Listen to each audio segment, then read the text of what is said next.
Hello po! So ayan, meron lang po ako share sa inyo, our Quantum Energy Bracelet of Unified Products and Services.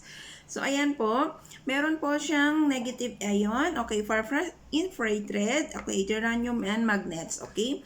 So syempre, certified po ang ating Quantum Energy Bracelet kasi po, ayan, may card po siya na kung saan nakalagay po yung serial number.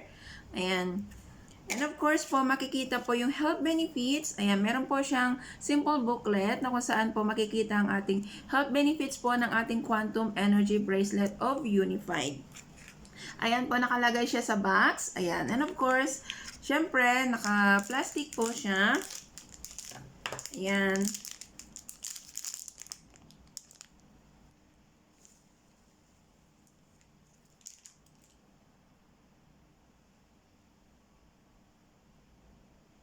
Ayan po yung mga negative ion po. Ayan po siya. So, we have different po. Okay, may mga color po siya. Silver, okay, may rose gold. Ayan, so marami pa po siyang mga designs.